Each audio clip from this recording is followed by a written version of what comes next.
श्री रामचरितमानस बालकांड अध्याय 52 श्री राम लक्ष्मण और परशुराम संवाद। क्रोध में आकर परशुराम जी ने लक्ष्मण से कहा, अरे राजपुत्र, काल के वश होने से तुझे बोलने में कुछ भी होश नहीं है। सारे संसार में विख्यात शिवजी का ये धनुष क्या धनुही के समान है। लक्ष्मण जी ने हंसकर कहा, हे देव सुनिए, हमारे जान में तो सभी धनुष एक से ही हैं। पुराने धनुष के तोड़ने में क्या हानि लाभ। श्री रामचंद्र जी ने तो इसे नवीन के धोखे से देखा था, फिर ये तो छूते ही टूट गया, इसमें रघुनाथ जी का भी कोई दोष नहीं है। मुनि, आप बिना ही कारण किस लिए क्रोध करते हैं। परशुराम जी अपने फरसे की ओर देखकर बोले, अरे दुष्ट, तूने मेरा स्वभाव नहीं सुना। मैं तुझे बालक जानकर नहीं मारता हूं। अरे मूर्ख, क्या तू मुझे निरा मुनि ही जानता है। मैं बालब्रह्मचारी और अत्यंत क्रोधी हूं। क्षत्रिय कुल का शत्रु तो विश्वभर में विख्यात हूं। अपनी भुजाओं के बल से मैंने पृथ्वी को राजाओं से रहित कर दिया और बहुत बार उसे ब्राह्मणों को दे डाला। हे राजकुमार, सहस्रबाहु की भुजाओं को काटने वाले मेरे इस फरसे को देख। फिर परशुराम जी ने लक्ष्मण से कहा, तू अपने माता पिता को सोच के वश न कर। मेरा फरसा बड़ा भयानक है, ये गर्भों के बच्चों का भी नाश करने वाला है। तब लक्ष्मण जी हंसकर कोमल वाणी से बोले, हो मुनीश्वर तो अपने को बड़ा भारी योद्धा समझते हैं, बार बार मुझे कुल्हाड़ी दिखाते हैं, फूंक से पहाड़ उड़ाना चाहते हैं। यहाँ कोई कुम्हड़े की बतिया नहीं है जो तर्जनी अंगुली को देखते ही मर जाती है। कुठार और धनुष बाण देखकर ही मैंने कुछ अभिमान सहित कहा था। भृगु वंशी समझकर और यज्ञोपवीत देखकर तो जो कुछ आप कहते हैं उसे मैं क्रोध को रोककर सह लेता हूँ। देवता, ब्राह्मण, भगवान के भक्त और गो, इन पर हमारे कुल में वीरता नहीं दिखाई जाती, क्योंकि इन्हें मारने से पाप लगता है और इनसे हार जाने पर अपकीर्ति होती है। इसलिए आप मारे तो भी आपके पैर ही पड़ना चाहिए। आपका एक एक वचन ही करोड़ों वज्रों के समान है। धनुष बाण और कुठार तो आप व्यर्थ ही धारण करते हैं। परशुराम जी से क्षमा याचना करते हुए लक्ष्मण जी ने कहा, इस धनुष बाण को देखकर मैंने कुछ अनुचित कहा हो तो उसे हे महामुनि क्षमा कीजिए। ये सुनकर भृगु वंशमुनि परशुराम जी क्रोध के साथ गंभीर वाणी बोले, हे विश्वामित्र, सुनो, यह बालक बड़ा कुबुद्धि और कुटिल है। काल के वश होकर यह अपने कुल का घातक बन रहा है। यह सूर्यवंश रूपी पूर्ण चंद्र का कलंक है। यह बिल्कुल उद्दंड, मूर्ख और निडर है। अभी क्षण भर में ये काल का ग्रास हो जाएगा। मैं पुकार कर कह देता हूं, फिर मुझे दोष नहीं है। यदि तुम इसे बचाना चाहते हो तो हमारा प्रताप, बल और क्रोध बतलाकर इसे मना कर दो। लक्ष्मण जी ने कहा, हे मुनि, आपका सुयश आपके रहते दूसरा कौन वर्णन कर सकता है। आपने अपने ही मुंह से अपनी करनी अनेकों बार बहुत प्रकार से वर्णन की है। इतने पर भी संतोष न हुआ हो तो फिर कुछ कह डालिए। क्रोध रोककर असह्य दुख मत सहिए। आप वीरता का व्रत धारण करने वाले, धैर्यवान और क्षोभरहित हैं। गाली देते शोभा नहीं पाते। लक्ष्मण जी ने परशुराम मुनि से कहा, शूरवीर तो युद्ध में शूरवीरता का कार्य करते हैं, कहकर अपने को नहीं जनाते। शत्रु को युद्ध में उपस्थित पाकर काय ही अपने प्रताप की डींग मारा करते हैं। आप तो मानो काल को हाथ लगाकर बार बार उसे मेरे लिए बुलाते हैं। लक्ष्मण जी के कठोर वचन सुनते ही परशुराम जी ने अपने भयानक फरसे को सुधारकर हाथ में ले लिया और बोले, अब लोग मुझे दोष न दें। ये कड़ुआ बोलने वाला बालक मारे जाने के ही योग्य है। इसे बालक देखकर मैंने बहुत बचाया, पर अब ये सचमुच मरने को ही आ गया है। विश्वामित्र जी ने कहा, अपराध क्षमा कीजिए। बालकों के दोष और गुण को साधु लोग नहीं गिनते। परशुराम जी बोले, तीखी धार का कुठार, मैं दयारहित और क्रोधी, और यह गुरुद्रोही और अपराधी मेरे सामने उत्तर दे रहा है। इतने पर भी मैं इसे बिना मारे छोड़ रहा हूं। सो हे विश्वामित्र, केवल तुम्हारे शील से, नहीं तो इसे इस कठोर कुठार से काटकर थोड़े ही परिश्रम से गुरु से उऋण हो जाता। विश्वामित्र जी ने हृदय में हंसकर कहा, सर्वत्र विजयी होने के कारण मुनि श्री राम लक्ष्मण को भी साधारण क्षत्रिय ही समझ रहे हैं, इसलिए उन्हें सब हरा ही हरा सूझ रहा है। किंतु ये लोहमयी खानड़ है, ऊख की रस की खानड़ नहीं जो मुंह में लेते ही गल जाए। परंतु मुनि अब भी बेसमझ बने हुए हैं, इनके प्रभाव को नहीं समझ रहे हैं। लक्ष्मण जी ने कहा, हे मुनि, आपके शील को कौन नहीं जानता, वह संसार भर में प्रसिद्ध है। आप माता पिता से तो अच्छी तरह उऋण हो ही गए, अब गुरु का ऋण रहा, जिसका जी में बड़ा सोच लगा है। वह मानो हमारे ही मत्थे काढ़ा था। बहुत दिन बीत गए, इससे ब्याज भी बहुत बढ़ गया होगा। अब किसी हिसाब करने वाले को बुला लाइए तो मैं तुरंत थैली खोलकर दे दूं। लक्ष्मण जी के कड़ुए वचन सुनकर परशुराम जी ने कुठार संभाला। सारी सभा हाय हाय करके पुकार उठी। लक्ष्मण जी ने कहा, हे भृगु श्रेष्ठ, आप मुझे फरसा दिखा रहे हैं, पर हे राजाओं के शत्रु, मैं ब्राह्मण समझकर बचा रहा हूं। आपको कभी रणधीर बलवान वीर नहीं मिले हैं। हे ब्राह्मण देवता, आप घर ही में बड़े हैं। ये सुनकर अनुचित है कहकर सब लोग पुकार उठे। तब श्री रघुनाथ जी ने इशारे से लक्ष्मण जी को रोक दिया। लक्ष्मण जी के उत्तर से परशुराम जी के क्रोध को अग्नि के समान बढ़ते देखकर रघुकुल के सूर्य श्री रामचंद्र जी शांत करने वाले वचन बोले। हे नाथ, बालक पर कृपा कीजिए। इस सीधे और दूधमुहे बच्चे पर क्रोध न कीजिए। यदि यह आपका कुछ भी प्रभाव जानता तो क्या ये बेसमझ आपकी बराबरी करता। बालक यदि कुछ चपलता भी करते हैं तो गुरु, पिता और माता मन में आनंद से भर जाते हैं। अतः इसे छोटा बच्चा और सेवक जानकर कृपा कीजिए। आप तो समदर्शी, सुशील, धीर और ज्ञानी मुनि हैं। श्री रामचंद्र जी के वचन सुनकर वे कुछ ठंडे पड़े। इतने में लक्ष्मण जी कुछ कहकर फिर मुस्कुरा दिए। उनको हंसते देखकर परशुराम जी के नख से शिखा तक सारे शरीर में क्रोध छा गया। उन्होंने कहा, हे राम, तेरा भाई बड़ा पापी है। ये शरीर से गोरा पर हृदय का बड़ा काला है। यह विषमुख है, दूधमुहा नहीं। स्वभाव ही टेढ़ा है, तेरा अनुसरण नहीं करता। ये नीच मुझे काल के समान नहीं देखता। जब श्री रामचंद्र जी पर एहसान जताते हुए परशुराम जी यह वचन बोले, तेरा छोटा भाई समझकर मैं इसे बचा रहा हूं। यह मन का मैला और शरीर का कैसा सुंदर है, जैसे विष के रस से भरा हुआ सोने का घड़ा। तो ये सुनकर लक्ष्मण जी फिर हंसे। तब श्री रामचंद्र जी ने तिरछी नजर से उनकी ओर देखा, जिससे लक्ष्मण जी सकुचाकर विपरीत बोलना छोड़कर गुरु जी के पास चले गए। श्री रामचंद्र जी दोनों हाथ जोड़कर अत्यंत विनय के साथ कोमल और शीतल वाणी बोले, हे नाथ, सुनिए, आप तो स्वभाव से ही सुजान हैं। आप बालक के वचन पर कान न दीजिए। बर्र और बालक का एक स्वभाव है। संतजन इन्हें कभी दोष नहीं लगाते। फिर लक्ष्मण ने तो कुछ काम भी नहीं बिगाड़ा है। हे नाथ, आपका अपराधी तो मैं हूं। अतः हे स्वामी, कृपा, क्रोध, वध और बंधन जो कुछ करना हो दास समझकर मुझ पर कीजिए, जिस प्रकार से शीघ्र आपका क्रोध दूर हो। हे मुनिराज, बताए, मैं वही उपाय करूं। मुनि ने कहा, हे राम, क्रोध कैसे जाए। अब भी तेरा छोटा भाई टेढ़ा ही ताक रहा है। इसकी गर्दन पर मैंने कुठार न चलाया तो क्रोध करके किया ही क्या। मुनि ने कहा था, हे राम, क्रोध कैसे जाए। अब भी तेरा छोटा भाई टेढ़ा ही ताक रहा है। इसकी गर्दन पर मैंने कुठार न चलाया तो क्रोध करके किया ही क्या। मेरे जिस कुठार की घोर करनी सुनकर राजाओं की स्त्रियों के गर्भ गिर पड़ते हैं, उसी फरसे के रहते मैं इस शत्रु राजपुत्र को जीवित देख रहा हूं। हाथ चलता नहीं, क्रोध से छाती जली जाती है। राजाओं का घातक ये कुठार भी कुंठित हो गया। विधाता विपरीत हो गया, इससे मेरा स्वभाव बदल गया। नहीं तो भला मेरे हृदय में किसी समय भी कृपा कैसी। आज दया मुझे ये दुसह दुख सहा रही है।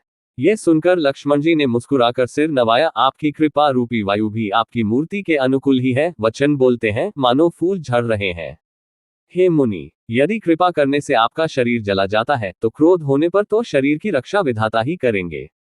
परशुराम जी ने कहा, हे जनक, देख, यह मूर्ख बालक हट करके यमपुरी में निवास करना चाहता है।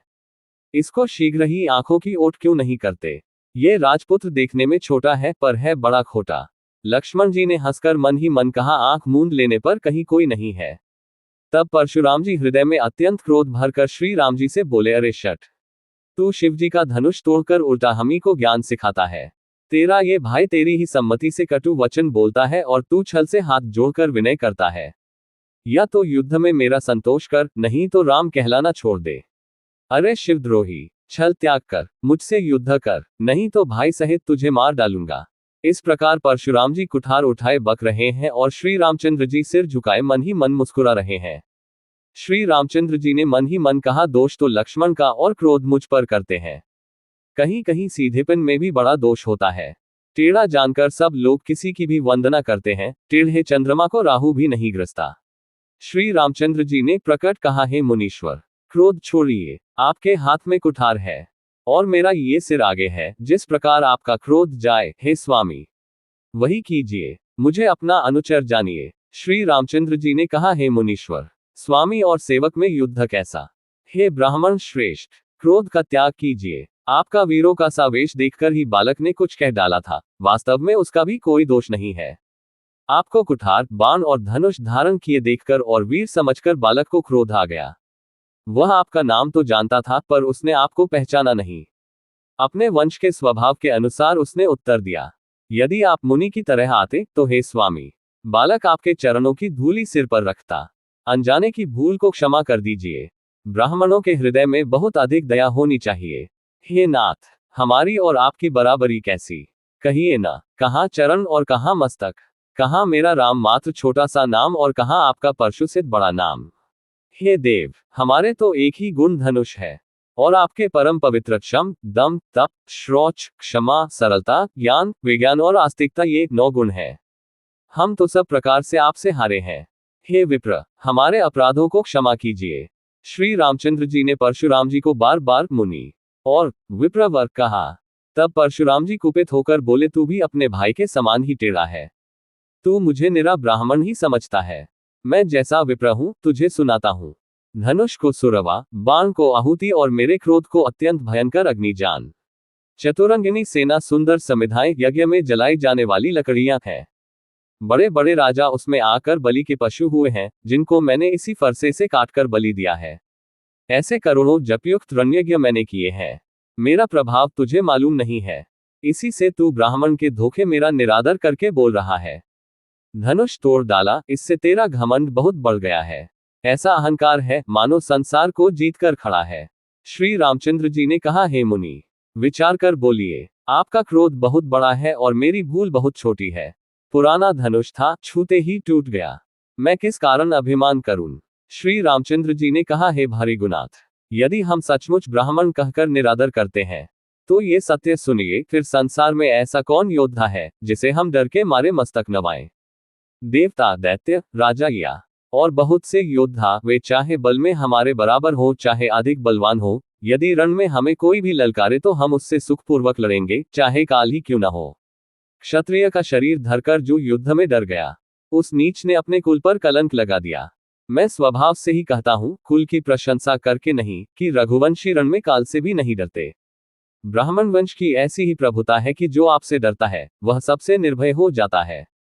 श्री रघुनाथ जी के कोमल और रहस्यपूर्ण वचन सुनकर परशुराम जी की बुद्धि के पर्दे खुल गए।